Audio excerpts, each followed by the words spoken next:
What I'm going to do is just provide a little bit of context, if this will work, as to the day. So just to set the scene for you. So my name is Alex Wilkes. I'm the External Affairs Manager for WPD.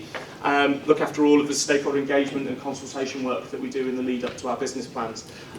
So as I say, we're delighted to have your input, and today is about giving you some really important but hopefully short context to enable you to meaningfully input to the questions that we've got ready for you today.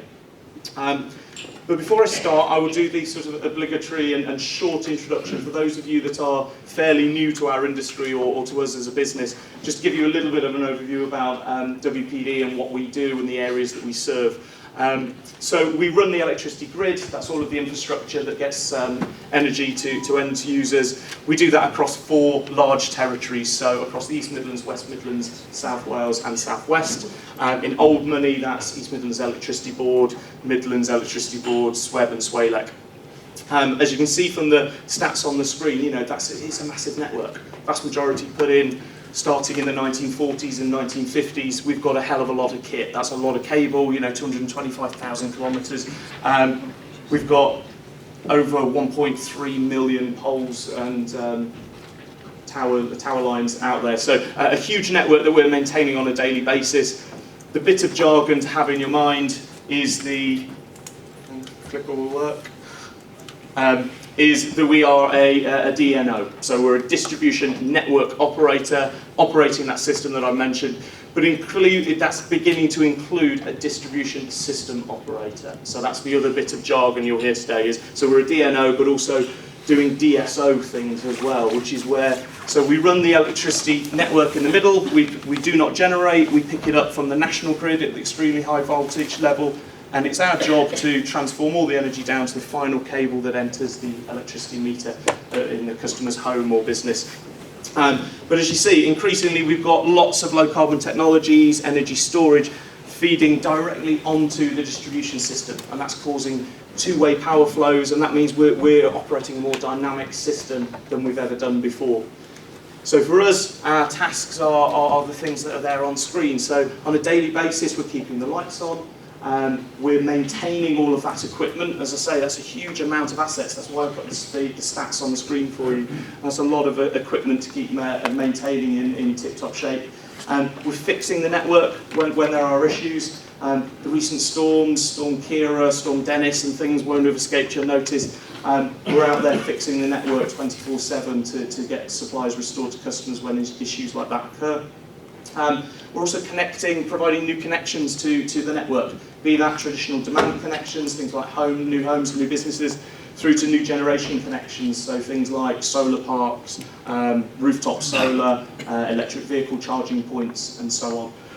And as I mentioned, the network's getting smarter, so we've got two-way power flows and another bit of jargon in there. You know, we're operating the network more flexibly. So rather than always our first default position being to build more network and bigger cables and bigger assets, we're actually working with a huge range of customers now to ask them if they can use their energy slightly more flexibly to help us manage peak times on the network.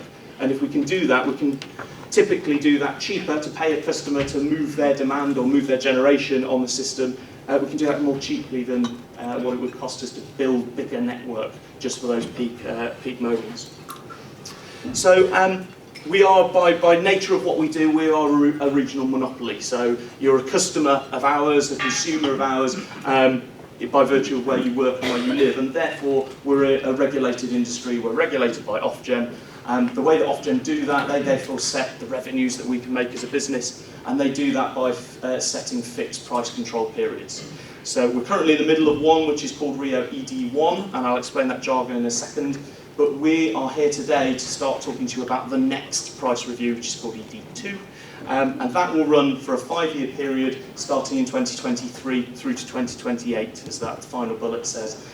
For us, we need to pull together a business plan which is extremely detailed and sets out for customers and stakeholders such as yourselves what we're going to spend, and most importantly what we're going to deliver for that money, what services and performance levels people can expect to receive.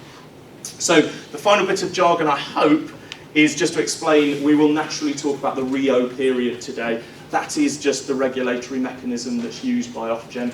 It stands for, so as I say, this is about the revenues that we can earn to invest in the network. That revenue is made up of incentives, so Ofgem will have certain incentives in place for us that if we hit certain thresholds, we can earn rewards, and if we miss those thresholds, we can be penalised. Innovation, making sure that we're operating in the most efficient and smart way possible. And then the crucial bit for us is the outputs. What are you going to get for your money that we have to achieve in order to secure those revenues? And then the ED bit is just to say this is applying to electricity distribution, and the 2 is this is the second time this model has applied to our sector. So in terms of how we're approaching our business plan, for us this is all about building a business plan from scratch with you. This is not in the lots of engagement, and lots of companies approach engagement over in that grey space, which is we would sit in our isolation almost and come up with the commitments that we propose to deliver, then we tell you about it and we consult about them, and we might tweak them up, tweak them down. That's not what we're here to do. We're here to start from total scratch and find out from high level priorities and then work downwards.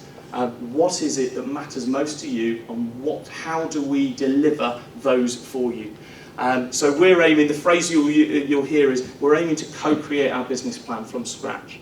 So today we're going to tell you all the things that we've heard so far in terms of the topic areas, and then within those topic areas we're going to start to ask you, well, what are the priorities for delivery? So the topic area is network reliability. Which factors are the most important? Is that the duration of the power cut? Is that the frequency that the power cuts happen? Is it those customers which suffer more power cuts than the average, for example? And then we're going to go a stage further of asking you to actually start to come up with the specific commitments and deliverables you would like us to deliver within the next business plan. So today's all about that co-creation, starting that co-creation step. Where we're going to get to towards the end of the year is we're going to come back out to you via forums like this, and we're going to play back to you what we've heard and how we've interpreted that and the commitments that we've come up with within our first draft. And then we'll negotiate with you around those final wordings and those final commitments that we arrive at, and we'll explain if there's any constraints on us being able to deliver in exactly the terms that have been asked for, and we'll discuss that and come to a compromised view. So how that will look in terms of a timeline is, last year, so what the stage that has gone is, we carried out a huge amount of preliminary engagement which sought to do those 2 things. We've identified the high-level outcomes that stakeholders want to deliver, and some of the high-level priorities, and that's some of the structure that we'll have around the workshop today that people want us to deliver. The next stage of that, we're actually doing something which in the industry is called willingness to pay, but it's a series of research with end users, with domestic and business customers, to ask them around what service improvement levels they'd like to see and what value they attribute to those. And today's workshop, running alongside that, is all around beginning the business plan development stage. So as I say, this is all to build us towards having a first draft of our plan with commitments that have come from you. What we'll then do with that is, towards the end of the year, and with workshop forums, it will be in November, we're going to come back out to you and work towards a second draft plan, which is a bit more detailed and is a bit more amended based on your feedback. And then before we go anywhere near the regulator with this plan, we'll come back out in 2021 in a phase that we're calling like acceptance testing, where hopefully the business plan is becoming more and more detailed, more and more refined and agreed with you. So it'll actually be, we're going to come back and forth for your feedback. It will actually be a 4th draft of our plan that finally goes into the regulator. So we're hoping to have the most well-justified proposals we possibly can within this area. Because, you know, this is big money that we spend, and ultimately our absolute driving force is it's customers' money that we are spending. On average, we account for about 16% of an electricity bill. So for a domestic customer, that's around £98, around £100 on average. So it's really, really important to us that we're spending that money in the right areas and on the priorities that matter most to you. So someone can click the slides on for me, please. This isn't working. In terms of that preliminary engagement, so just to explain to you why we've come up with some of the topic headings we have for today, is we went out last year and we consulted over 2,000 stakeholders. Many of you have been to our events before, and thank you very much for doing so. And we were overall asking the question, what are your overall priorities? We did that via 15 engagement, engagement activities, and we made sure there was a really good mix between those that knew very little about us before we engaged them, through to slightly more informed and high knowledge interest stakeholders such as yourselves. And all that came to was that's told us that there are 14 high-level priorities that stakeholders want us to deliver in their own words. And those are shown on the screen there. So these will be topics that we will rattle through with you today around network reliability on the day-to-day, network resilience, which is predominantly around performance during storms and severe weather, cyber resilience, an increasing concern for us, all around net zero as well. So our steps to facilitate the move towards carbon neutrality as a country, and how we do that tying in with gas and transmission and come to whole system solutions.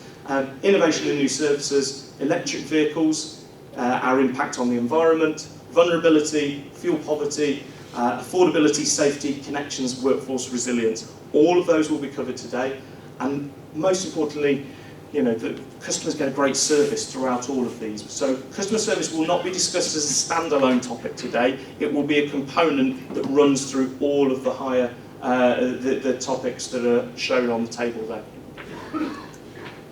So the format, for those that have been to our events, is just going to be ever so slightly different today. So what we're going to do is we're only going to have 2 workshops. Each workshop has got a selection of those topics that I've mentioned.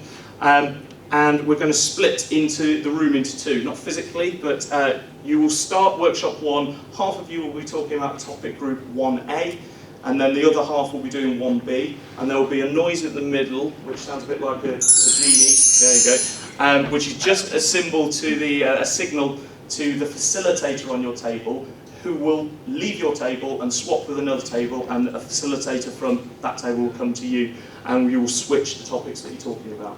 I'll explain the logic for why we're doing that in a moment. But before we get to the conversation, the debate, the discussion, we're going to do some short contextual presentations for you at the start, just to give you the vital performance information you need to know to be able to give an informed view. We'll then get to the discussions, and we'll be broadly asking you to do 3 things.